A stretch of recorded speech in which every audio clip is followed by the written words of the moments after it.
The world thinks NBA Youngboy's life is all diamonds, danger, and dominance, but what if the truth is far darker, stranger, and more shocking than anyone ever imagined? Because behind the viral clips, the chart-topping numbers, and the constant controversy lies a multimillionaire lifestyle so extreme that even industry insiders whisper about it in private group chats. This is the story nobody was supposed to tell. A young man legally trapped inside his own mansion, unable to tour, unable to move freely, yet somehow stacking more money than rappers running stadiums worldwide. We're talking about millions pouring in while the gate stayed locked. Exotic animals roaming private land. Military-grade machines parked where Lamborghinis usually sit. Jewelry was so expensive it required separate insurance policies. And a level of paranoia so intense that friendships shattered, phones got changed weekly, and trust became a liability. But here's the part that should make you sit up straight. Sources say the wealth didn't bring peace. It brought pressure. Late-night meltdowns caught on leaked audio. Silent deals signed without announcements. Entire teams cut off overnight. Fans celebrating a flex while insiders watched a man fighting to control a life spinning faster than the internet could keep up with. This isn't just riches. This is survival at a level most people can't even process. And tonight, we're peeling back every layer of NBA Youngboy's multimillionaire lifestyle, the money, the madness, the secrets, and the shocking truth about what it really costs to live like this. Because once you hear what's really going on behind those gates, you'll never look at success the same way again. It all started the moment the gates closed. Not metaphorically. Literally. Massive iron gates, private security, surveillance everywhere, and a silence so heavy it made people uncomfortable. While the internet was busy arguing about charts and beef, NBA Youngboy was living a life that didn't make sense on paper. A life where the money multiplied faster the more trapped he became. A life where luxury didn't mean freedom, and wealth came wrapped in paranoia. Insiders say the moment he realized he could turn confinement into domination, something inside him shifted. This wasn't just about surviving anymore. This was about control. Behind those walls, the days blurred together. No touring. No clubs. No industry dinners. Just studios built inside rooms that used to be bedrooms, engineers on rotation, and a schedule that didn't sleep. People close to the situation say Youngboy recorded constantly, sometimes for 12 hours straight, fueled by isolation and obsession. He wasn't chasing hits. He was unloading thoughts. Trauma. Rage. Hunger. And every time a song dropped, the numbers exploded. Streaming checks rolled in.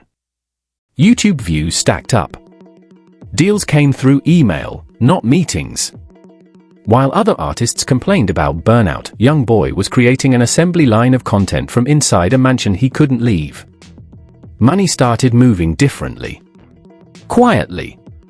According to insiders, entire teams were restructured overnight. Old managers are gone. New lawyers hired. NDAs tightened. Anyone who talked too much disappeared from the circle. This wasn't arrogance. This was survival mode. People say he trusted almost no one, changing phones constantly, keeping communication limited to a handful of people. Fame had taught him one lesson early: everybody wants something, and not everyone leaves when they get it. The lifestyle reflected that mindset. The house wasn't just a home. It was a fortress. Private land. Long driveways. Cameras watching everything. Rooms designed for isolation. One room for music. One room for meetings. One room just to sit in silence. Those close to him say there were days he didn't speak to anyone except through messages, choosing to communicate digitally even when people were physically present. Control meant distance. Distance meant safety. And then there were the purchases that made headlines. Not because they were flashy, but because they didn't make sense. Exotic animals. Military-grade vehicles. Jewelry that never left the house. Cars lined up in garages he couldn't drive. To the outside world, it looked like flexing. Inside, it felt like compensation. A way to remind himself that the walls didn't own him. The irony wasn't lost on him. He reportedly told someone, "I got everything but freedom," and laughed like it didn't bother him. But insiders say it did. The money kept coming. Deals signed while he wore house slippers. Millions wired without celebration. No champagne. No parties. Just confirmations on screens. Some labels didn't even care that he couldn't tour. The numbers spoke louder than stages. He became proof that the internet had rewritten the rules. That connection mattered more than presence. That consistency beat visibility. While artists spent millions on marketing, Youngboy dropped music like messages in bottles, and fans grabbed every one. But that success came with fractures. Friendships cracked under pressure. Relationships strained by isolation and distrust. Late-night arguments echoed through hallways meant for luxury. Sources say there were emotional breakdowns that never made social media. Moments where the money didn't matter. Moments where the past caught up, heavy and unavoidable. The same pain that fueled the music refused to stay quiet. Social media only saw fragments. A post here. A caption there. Fans celebrated. Critics mocked. Nobody saw the nights where he questioned everything. The lifestyle looked untouchable, but it was built on a foundation of constant vigilance. Every win came with a reminder that it could disappear just as fast. That the same system that paid him could turn on him. That freedom was conditional. And just when people thought this was the peak of the story, something shifted. A decision was made behind closed doors. A move so big it would change the entire trajectory of his lifestyle. Contracts renegotiated. Future plans rewritten. The gates wouldn't stay closed forever. And when they finally opened, the version of NBA Youngboy walking out wouldn't be the same one who went in. The money was only the beginning. When the gates finally began to open, slowly, cautiously, the energy around NBA Youngboy shifted in a way fans could feel but couldn't explain. Insiders say the transition wasn't celebratory. It was tense. Because freedom didn't arrive like a parade. It arrived like a test. Suddenly, the man who had built an empire in isolation had to step back into a world filled with expectations, enemies, opportunists, and cameras waiting for the smallest mistake. And the lifestyle he'd built behind those walls? It was about to collide with reality. Money was no longer just stacking quietly. It was moving loudly. Tour negotiations leaked. Promoters whispered about jaw-dropping guarantees. Cities fought for dates. According to people close to the rollout, the numbers being discussed were enough to make seasoned industry executives pause. Millions per stop. Front-loaded deals. Insurance policies thicker than contracts. This wasn't just a tour. This was a declaration that confinement hadn't slowed him down, it had sharpened him. But with movement came chaos. Old tensions resurfaced. People who had been cut off during isolation tried to re-enter the picture. Friends became liabilities again. Every handshake came with suspicion. Every smile was questioned. Sources say Youngboy tightened his inner circle even more, keeping only a few trusted faces close. Security increased. Routes changed daily. Hotels booked under aliases. The paranoia wasn't irrational, it was learned. And then came the lifestyle shift everyone thought they understood but didn't. The cars that once sat untouched began moving, but only selectively. Not every luxury made the cut. Some vehicles were sold off quietly. Others stayed parked like trophies from a past chapter. The mansions became temporary. One home replaced another. Different states. Different energy. According to insiders, he was searching for something money couldn't locate on a map: peace. The spending habits raised eyebrows. Not reckless, but intentional. Properties bought and sold quickly. Investments routed through layers of entities. Jewelry collections rotated, not shown. Pieces valued in the millions kept in vaults instead of on necks. This wasn't flexing anymore. This was preservation. The lifestyle also came with family complications. Multiple homes meant divided time. Children grow fast. Responsibilities stacking alongside money. Insiders say that despite the chaos, he was deeply involved behind the scenes, making sure his kids had everything he never did. But balancing that with fame was a constant struggle. The private life clashed with the public image in ways money couldn't smooth over. And just when it seemed like he had found his rhythm again, something unexpected happened. A leak. Not financial. Not legal. Personal. A piece of information surfaced that sent his team into emergency mode. Phones lit up. Meetings called at odd hours. Plans paused. The lifestyle he had rebuilt was suddenly threatened by something money couldn't erase. Fans didn't know what it was yet. The internet sensed it before it saw it. Subtle changes. Delayed announcements. Silence where noise used to be.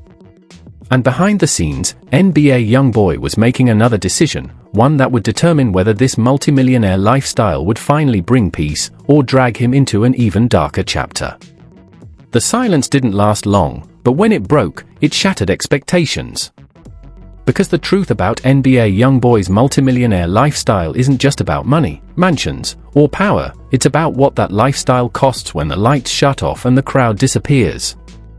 And this is where the story turns darker, heavier, and impossible to ignore. Behind closed doors, insiders say the pressure reached a boiling point. The same empire that protected him began demanding more than it gave. Contracts piled up. Obligations multiplied.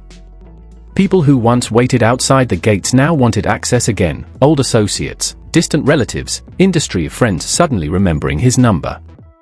And every knock on the door felt like a threat disguised as opportunity. Sources close to the situation claimed that late-night arguments became routine. Not with enemies, but with advisors. Disputes over control. Over trust. Over how much of himself he was expected to give just to keep the machine running. One leaked voice memo, never officially confirmed, allegedly captured him saying, "They love what I built, but they don't care what it's doing to me." That sentence alone sent fan pages spiraling when it surfaced online. The lifestyle had reached a dangerous crossroads. More money meant more eyes. More eyes meant more risk. Every move was tracked. Every purchase speculated. Every absence questioned. Fans noticed the shifts before anyone said a word: fewer public appearances, cryptic lyrics, sudden changes in tone. The music grew colder. The visuals darker. The smiles rarer. Then came the confrontation no one expected. According to multiple insiders, a heated exchange erupted behind the scenes during tour planning. Voices raised. Chairs moved. Contracts nearly torn up. One source claims Youngboy abruptly ended the meeting, standing up and saying, "I didn't survive all that to be owned now." The room reportedly froze. Executives scrambled. Because for the first time, the man generating tens of millions wasn't asking, he was deciding. And that decision sent shockwaves through the industry. Deals were restructured overnight. Demands were met without negotiation. Clauses rewritten. Control shifted back into his hands. But power always comes with a price. The moment word leaked that he was asserting full autonomy, backlash followed. Anonymous accounts popped up online. Old stories resurfaced. Narratives twisted. The lifestyle that once felt bulletproof suddenly felt exposed. Fans were split. Some praised him for protecting his peace. Others worried he was isolating himself again. Social media turned into a battlefield of theories and accusations. Was he pulling back for mental health? Was something bigger coming? Was the lifestyle finally cracking under its own weight? Then the leak hit. Not a document.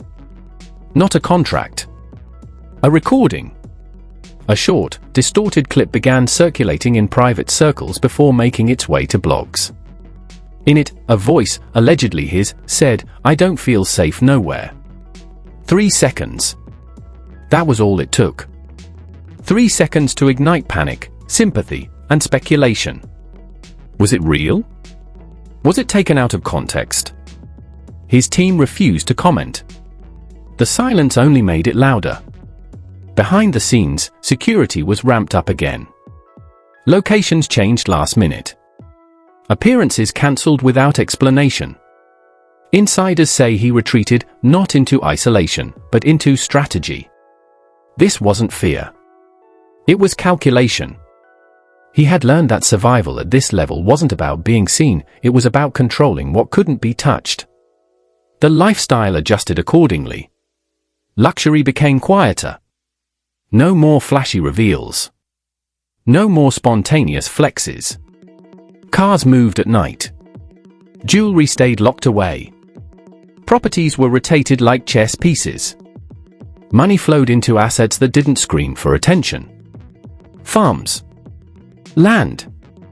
Private investments. Things that didn't trend, but lasted. Yet even with all of that, the emotional weight remained. Friends described moments when he'd sit in silence, staring out at land he owned but didn't feel free in. Wealth surrounded him, but peace stayed just out of reach. The trauma from his past didn't disappear with money, it echoed louder in the quiet moments.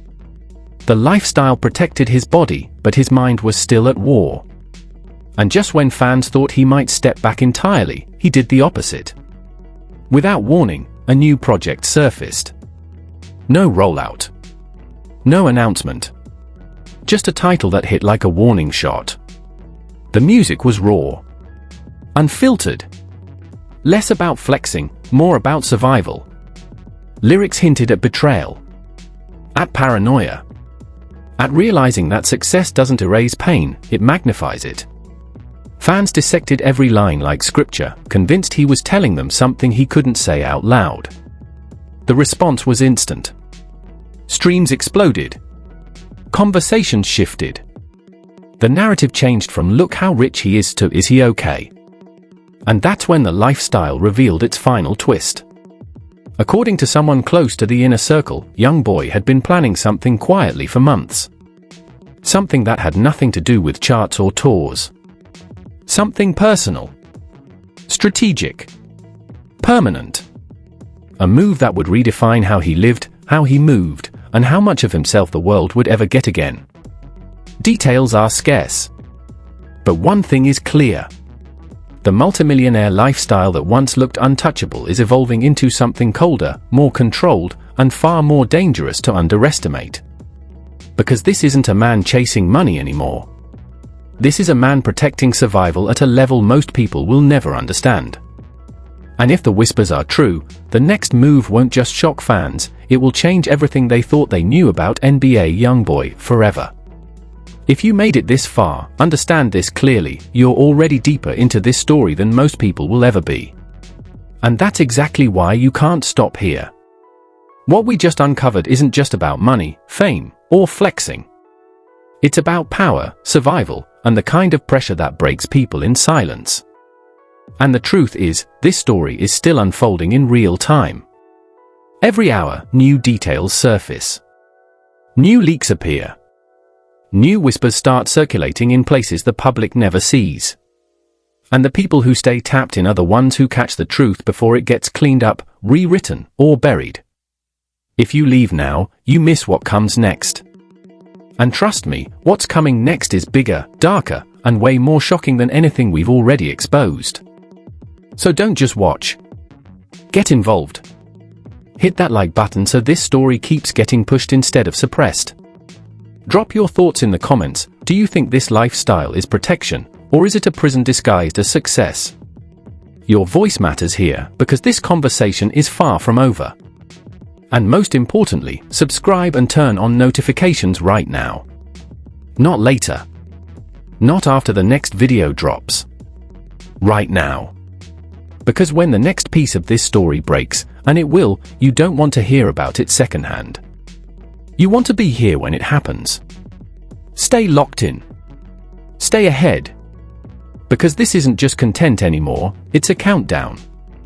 At the same time, old Braxton family values footage started resurfacing in a whole new light.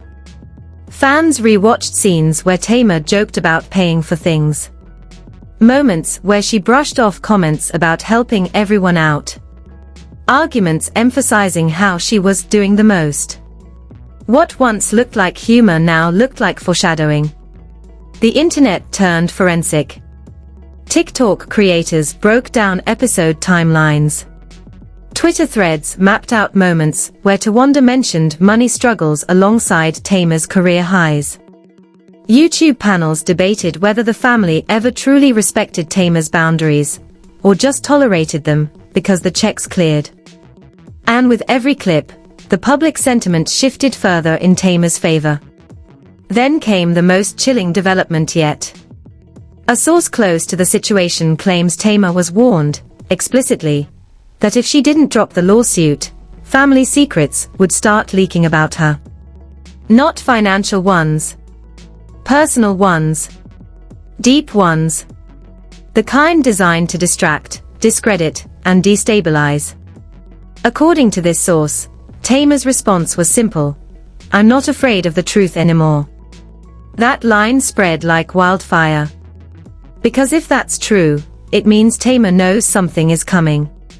And she's prepared to stand in it. Meanwhile, Tawanda's silence has grown heavier by the day. No statements. No denials. Just subtle moves. Unfollowing certain people. Locking comments. Liking posts about loyalty and forgiveness. Fans noticed everything. And in the court of public opinion, silence has started to look less like strategy and more like surrender. Even more telling, industry insiders say Tamar has quietly regained control of parts of her financial infrastructure she previously delegated. New advisors. New systems. New boundaries. This isn't reactionary. It's corrective.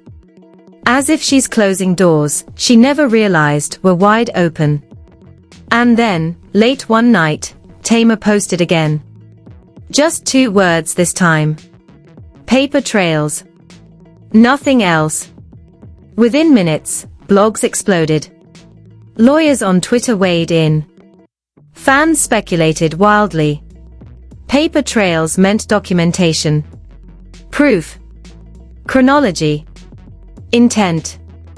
And paper trails don't lie when memories do. According to whispers, there is one document in particular that Tamar's team is holding back. One that allegedly shows a request being made on Tawanda's behalf without Tamar present.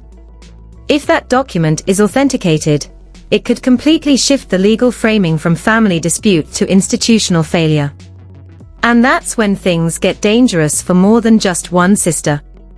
Because if Tamar decides to expose how access was granted, who allowed it, and who benefited from her silence, the fallout won't be limited to blood relations. Managers, advisors, and long-trusted allies could suddenly find their names attached to questions they never expected to answer. And that's why this story feels unfinished. Unsettled. Poised on the edge of something irreversible.